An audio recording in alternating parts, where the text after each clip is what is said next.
చెరుకూరి రాముని కళ, అరుదైన విష్ణుమూర్తి కథ. ద్వాపరయుగం చివరి దశ అది. గోదావరి తీరంలోని చిన్న గ్రామం చెరుకూరు. ఆ ఊరిలో రామయ్య అనే వృద్ధుడు ఉండేవాడు.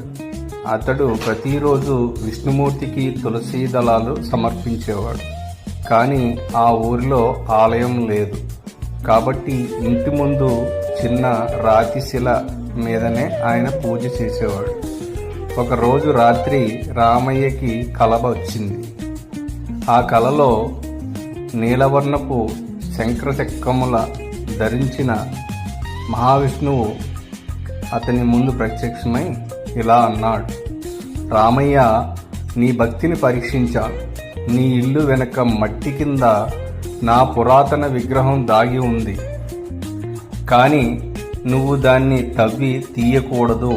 రేపు ఉదయం అవగానే నన్ను పిలిచే శంఖధ్వని వినిపిస్తుంది. ఆ దిశలో నడుచుకుంటూ వెళ్ళు అన్నాడు. రామయ్య ఉదయాన్నే లేచి వేచి ఉన్నాడు. సూర్యుడు ఉదయించగానే తూర్పు దిశ నుండి మృదువైన శంఖధ్వని వినిపించింది.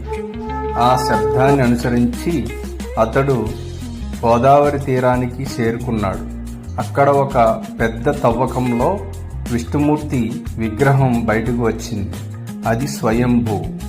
ఆ విగ్రహం ప్రత్యేకత ఏమిటంటే, ఆ విగ్రహం కళ్ళలో ఎప్పుడూ నీటి బిందువులు మెరుస్తూ ఉండేది, మానవుల కన్నీళ్లులాగా. పెద్దలు చెబుతారు, ఈ విగ్రహం భక్తుల బాధలు గ్రహించి కన్నీటి రూపంలో విడిచేస్తుంది అని. గ్రామస్తులు అక్కడే చిన్న మందిరం నిర్మించారు. ఆ మందిరంలో నీటికి సూర్యోదయం సమయానికి శంఖధ్వని స్వయంగా వినిపించేది అని చెబుతారు. ఇది చెరుకూరి గ్రామంలోని ఒక అరుదైన విష్ణు క్షేత్రం కథ. ఈ కథ మీకు నచ్చినట్లయితే మా ఛానల్ని సబ్స్క్రైబ్ చేసుకోండి, కమెంట్ చేయండి, లైక్ చేయండి, షేర్ చేయండి. ధన్యవాదములు.